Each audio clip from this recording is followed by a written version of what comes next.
Welcome to the Hold My Ball podcast. I'm glad you made it here. The chances are you have a son or daughter that plays youth sports, or you are a son or daughter that is a teenager and you play youth sports, and you're curious about navigating the whole thing. My name is Jake Savicki. I coached at Carlsbad High School in Southern California, baseball for 9 years, 2 as the assistant varsity coach and 7 as the head guy, ran the whole program. And I don't use that as some check me out.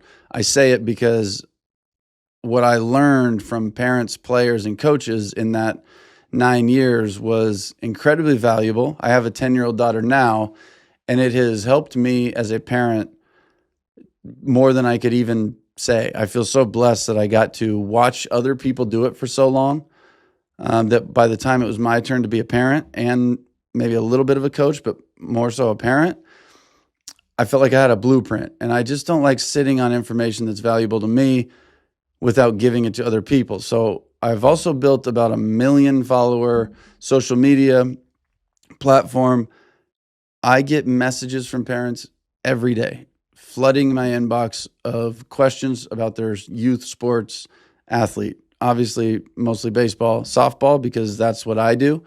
But I think the answers to these things apply to any sport, any kid. So what I did is I took my top 10 questions that I saw the most. I'm going to do this 5 parts. This is going to be like 10 minutes. It's going to be very quick. I want this to feel like a conversation, like you asked the question and I'm giving you an answer. I think this will be incredibly beneficial to you. It's information that I just saw and gathered, and it helps me every day to be a better parent of a youth sports athlete. And if I'm coaching her, my daughter who plays softball, it helps me be a lot better coach because I've seen it and I got the blueprint. So I encourage you to listen. I'm glad you're here, number one.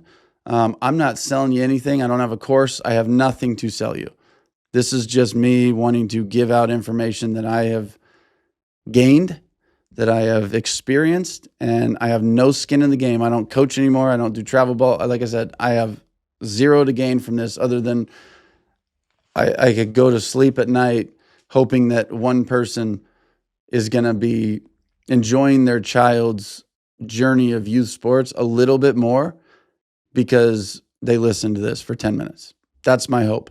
Now, this is called the Hold My Ball podcast. I normally do MLB content, but today and for the next 4 days in this 5-part series, this one is for the current youth athletes and the parents of those athletes. This is the Hold My Ball podcast. We're going to go right into the intro real quick. It's fun. It's dumb. I made it myself. Enjoy it. This is a baseball podcast. Yeah. Baseball. Oh, yeah.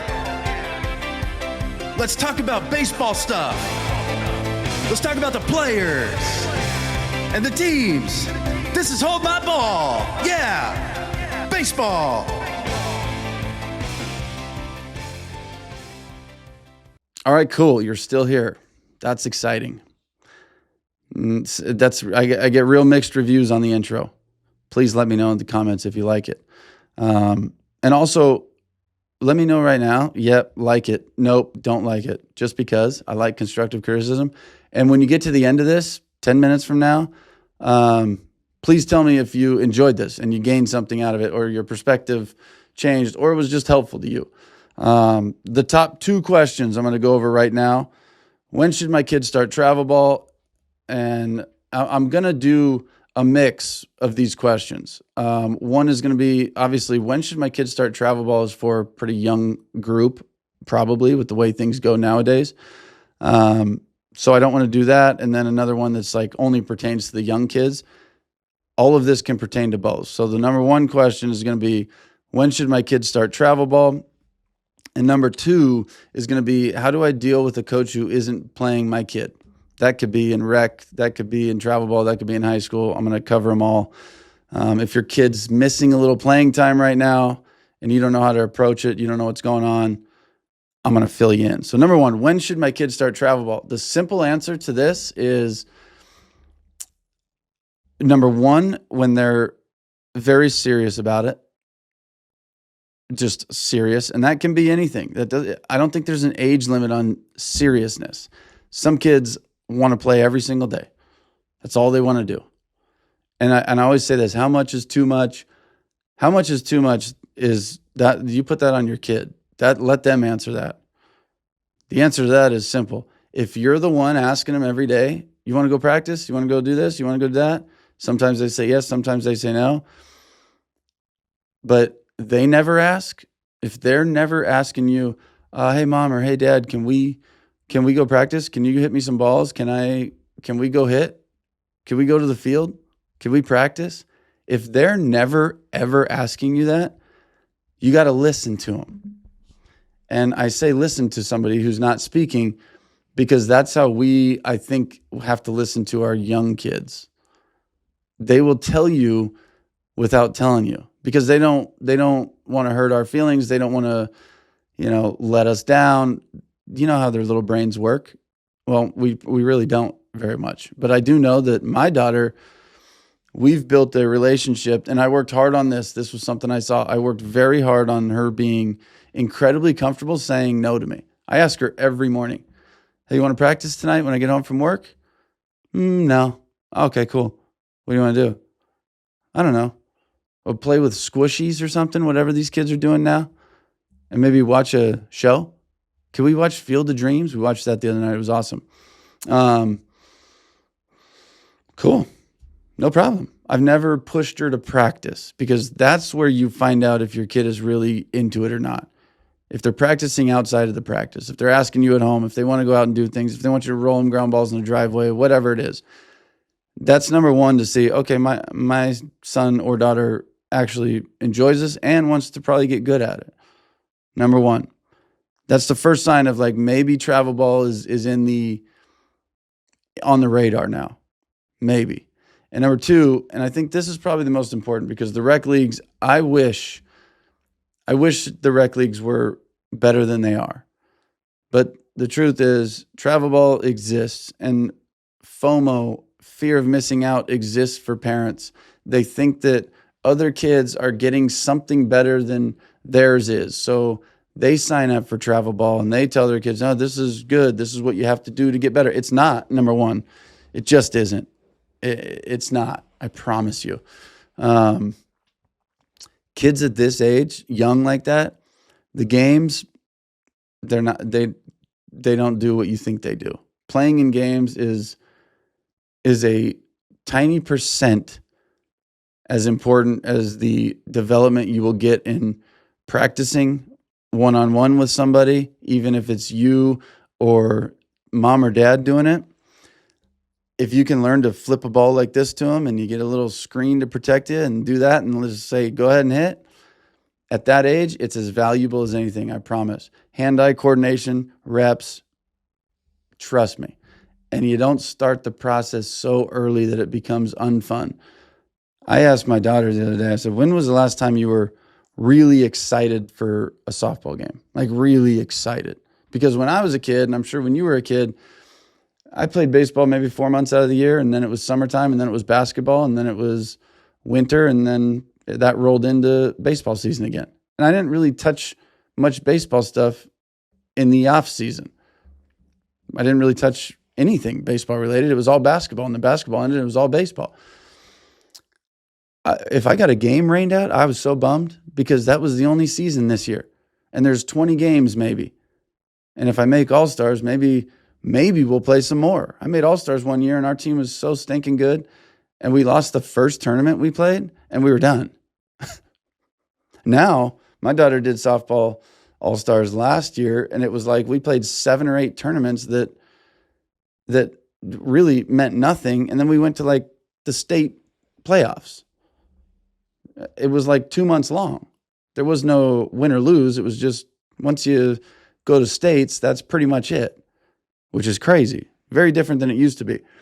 And of course, there's 2 or 3 teams per league, so everybody makes All-Stars. It's a big money grab. You guys know how it goes. Congratulations, being an All-Star is awesome, but at that age, it's more of a parent's political nightmare than it is anything else. But the girls had fun. Starting travel ball, number one is, does your kid ask you to practice or do you ask him? Do they say yes often? Do they say no often? I should say him or her. This is baseball, softball, but again, I think relates to every sport. And the biggest thing for me is this. If your kid is actually serious about it, I did this with my daughter. I didn't want to do travel ball. I didn't want to do it. But my daughter loved softball. I asked her, you want to do martial arts? No. Basketball? No. Dance? No. Swimming? No. I threw every sport at her because I didn't want her to feel like she had to play softball because she grew up watching me coach baseball. She wanted to do softball, and that was it. She loved it. I said, okay, cool. The all-star team finished like every all-star team does. The parents, awesome group. The girls loved each other. And we threw the idea out of, do you guys want to keep this team together and create a travel team-ish or go back to rec league? And everybody sat on it for a week or two, and we're like, we're kind of in. Can we have a meeting, maybe discuss it? So all the parents get together, and I said this to them. In the rec league, you get drafted, and that's a nightmare. That's crazy. You get drafted. You don't know who your coach is going to be, number one. You have no idea unless, you're part of the board and you know who's going to get who and yada, yada. But you don't know if your coach knows what he's talking about. We had great coaches in rec ball. One of them had no clue what he was talking about, but he was awesome. The girls were 8. It didn't matter. They were 7 and 8. They had a blast, and that's the only thing that mattered. And he would show up every day with some new drill that he looked up on YouTube, which I appreciated because that just told me he was trying. That's all I wanted. Somebody that cares, awesome. So we get to the 10U. This is right before All-Stars that season. And there's 6 or 7 girls on the team out of the 12 that have never, ever played before. So pitchers are just rolling the ball to home or sailing it over the catcher. My daughter's swinging twice a game and 3 at bats maybe. If she doesn't hit one of those 2, she's getting walked for sure. And then she just steals all the bases because nobody can throw anybody out at that age. And it's just not a productive game. And the same pitcher, our pitcher's doing the same thing. So there's no balls hit and play. There's no action.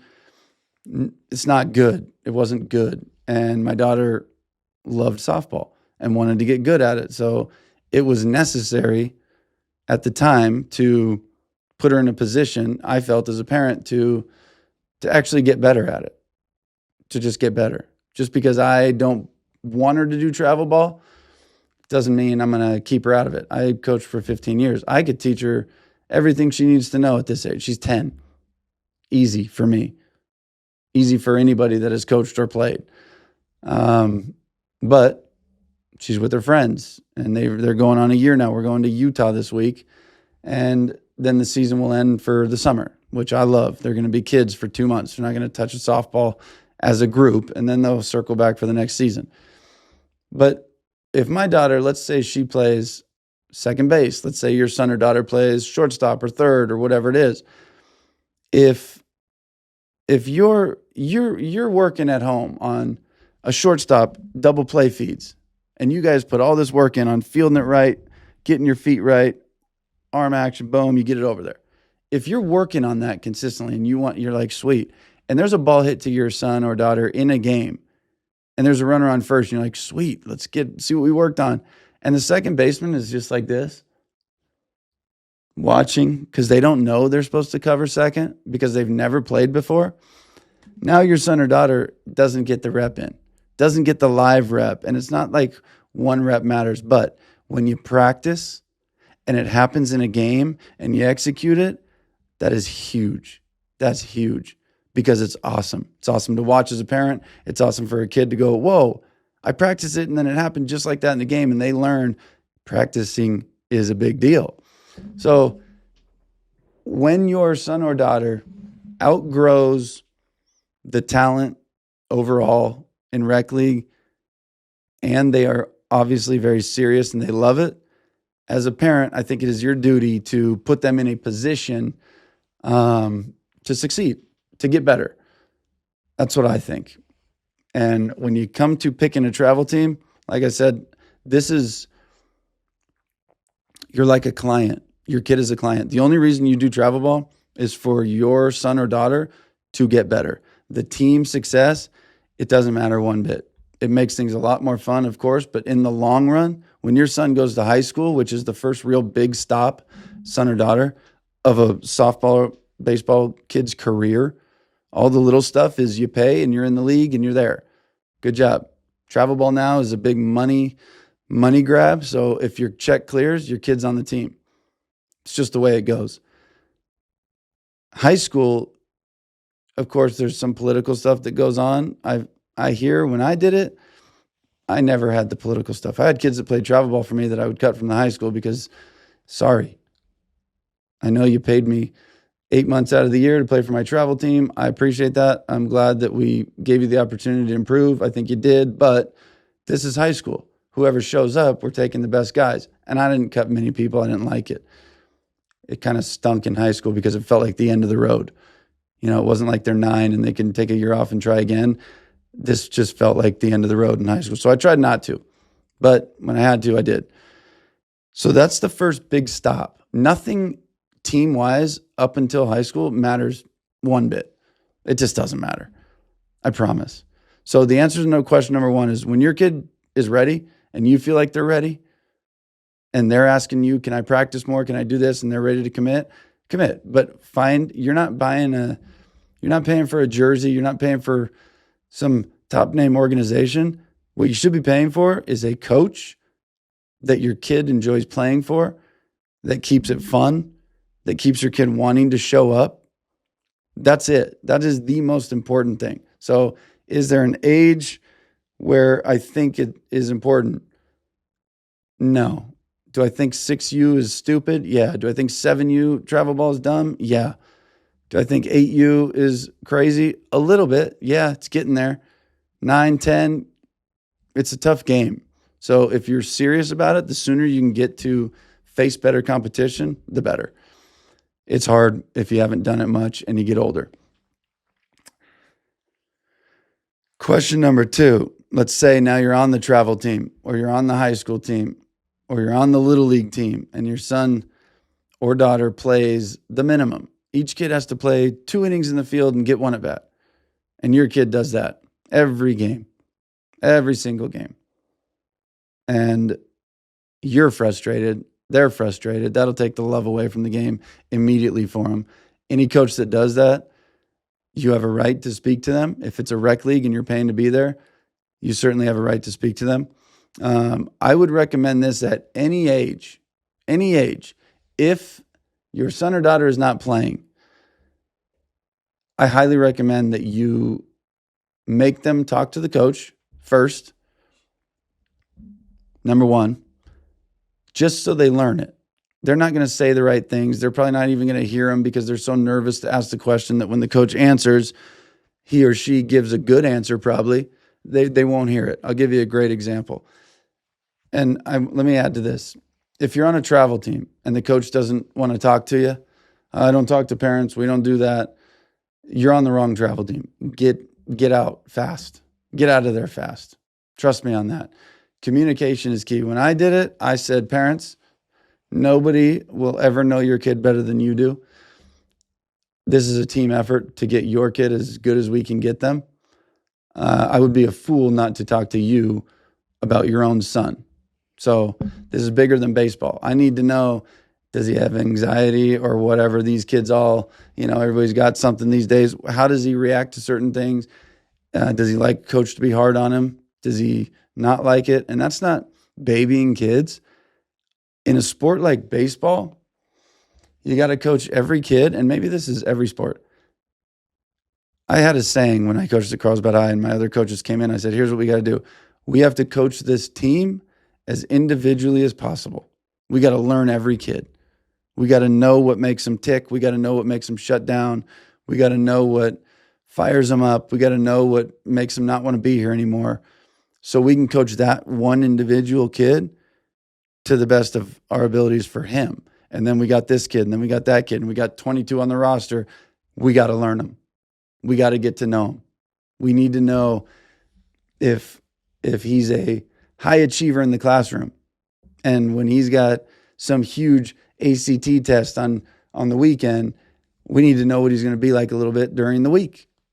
We got 2 games and 2 practices. We got to know. So individually figuring each kid out, especially at a young age, I think is very important. So if you're a coach that you decide to go on a travel team, or you make the high school, or you're in the rec leagues, the coach needs to communicate. And if he doesn't, it's something worth talking about, if you ask me. I used to tell every parent this. If there's a question about anything, playing time especially, playing time, I don't like my position, how come I hit this spot in the order? The kid talks to me first, always, always, always. And then we talk separately without the kid knowing that we talked. Because then what it does is empowers the kid, number one, to say, I discussed it. Okay. I had a 12-year-old come in and ask me this one time. Coach, how come I don't play all the innings, and how come I sit, and how come I don't get as many at-bats, or whatever the case? He was clearly trying to recite something that him and his parents went over, which I appreciated. But he did it like a 12-year-old. I knew exactly what he wanted to ask, obviously, but he asked it like a 12-year-old. I gave him a really, really good answer. And I thought this was just the way to go. This was before I had any theory. I just said, if there's a playing time question, kids ask me. And that was it. That was the end of my rule. He went home with the great answer I gave him. And to my surprise, mom and dad call later the next day, pretty irritated with the answer I gave. And I said, well, what did he say? And they told me. And it was nothing like what I said. And I said, you know what? This is a game of telephone. And the 12-year-old took the information and went back to mom and dad and told them what he heard, not what I said. And I'm not saying that he lied to them. What he heard was what a 12-year-old that is just nervous to ask a question and probably didn't even really hear me, because he's like, I can't believe I asked the question. Now I got to hear the answer. And I already don't like the answer because this is awkward. From that day on, I said, here's what we'll do. Send your kid in, because I think it's really good for them. I think it's really good for them to ask. And number two, I'll call you that night, or you guys can come in the next day when he's at school, and we'll talk, and I'll have a conversation with you, and I promise whether you like my answer or not, I'm not going to lie to you. I'm not going to blow smoke and make you think he's going to play all the time now. I promise you'll feel better, because you'll be able to say what you need to say. I'm going to tell you the truth. And most of the time, you'll like the answer, because I have no politics here. I have none of this. I'm just telling you the truth. And then you go from there. So to have the kid do it, number one, I would talk to a coach and say, my kid's going to ask you the question, but I'd love to talk to you after the next day or whatever. But I want him to go through the experience of standing up and asking a question about something he's not happy with, getting an answer, bringing it back to us, and we come up with a solution. Hopefully the next day you go and you talk to coach and the answer is the same that the kid relayed. But the kid is going to learn to take control of his own actions, his own career, we'll call it. I don't even like calling it a career, by just simply asking the question. So that to me is one of the number one things when it comes to my kid's not playing. How do I deal with the coach that's not playing my kid? That's how you do it. And if the answer is BS, I'll just say BS, because there's a lot of that in today's travel ball and rec leagues and high school, then don't be afraid. If you're on a travel team and the answer is BS, leave the team. Again, your kid is only on a travel ball team to get ready for whatever's next. It's not to get ready for travel ball. It's to get ready for what is next. And what's next for the youth kids is high school. I coached high school baseball. People think it's all travel ball tournaments and these big showcases, and we're going to get into that later. That's one of our questions, but it's not. High school, what high school does is gives you a 30-game schedule that every scout in the area knows this school's playing on this day. I can go see that kid I like. This school's playing on this day against this school that I also like. I can go see those two kids that I like. And yeah, a lot of them are found through showcases in summer ball, whatever it is. But the high school is important because they get to see good matchups. They don't know who they're going to play in travel ball Sunday morning until 11 o'clock on Saturday night. Scouts aren't trying to sit here and find out who's going where, who's doing what. Give me that 3-month schedule that I can see in high school, And that's the age anyways kids are getting looked at. So number one, when is the right time to start travel ball? You got to listen to your kid. And again, listen to them when they don't speak. If they're never asking you to practice more, don't say, hey, we should do travel ball so you'll get better at this. Trust me, you're going to shorten their career by miles if you do that. You as a parent, use your intuition, pay attention to what they're saying, pay attention to how they look on the field. Do they look excited to get out of the car for baseball? If they do, great. Do they look excited to get out of the car for softball? If they do, great. It should stay that way. If they don't, it's not the time. It's not the time. And I'm telling you right now, you don't need it till later in life. Burnout is a real thing, which again, we're going to talk about. This is episode number 1 of Top 10 Questions I Get Asked. I hope this helped you a little bit. I do have a rambling issue. I'm well aware of that, especially this because it's important to me. And I feel like I don't do notes. I'm not like a notes guy. I literally have the questions here with nothing else underneath them. So what you're going to get from me is just a genuine recycling these thoughts that I had from coaching high school when I see these questions and giving you an honest answer like I would if I was sitting right there with you. Because I think that's more accurate of what real life is going to be like than me preparing this big thing and go, you got to do this, you got to do that, you got to do this. That's not the way it works. Your kid goes to a tournament that you paid the same price for as everybody else on the team and he plays a quarter of the innings as everyone. You're pissed. The next day you ask a question, the coach has to answer. That's real life. So I'm not going to give you a big scripted bullet point how to be a parent of a youth sports athlete, but I'm going to give you the real stuff that I've seen and been through. So thank you for listening. As always, there was probably an ad somewhere in here, but if you're new, my thing is like, subscribe, share, do all the things that don't cost you any money to support. That's what I like. The more of that you do, the more companies pay for this podcast and allow me to continue to do it. So I like you to do all the things that are free. Tell somebody about it. If this helped you at all, tell them about it. We're coming up to the next couple episodes. I will go through all the questions for you right now. When should my kids start travel ball? We just talked about that. Is my kid falling behind if they don't play year-round? FOMO is a very real thing. We'll discuss that. How do I deal with the coach who isn't playing my kid? How do we handle the jump from small fields to bigger fields? That's always a big one. A lot of failure comes with that. Managing that is not as easy as it sounds. How much should I actually be spending on equipment? It's a great question. Great question. Does my 12-year-old need a recruiting profile yet? As ridiculous as that question sounds, and I hate it, it's not ridiculous in today's day and age, which is ridiculous in itself. How do I fix my kid's mental game? Probably one of my favorites. I don't think there's a real answer to it, but I have an answer that maybe works best for me, might work for you.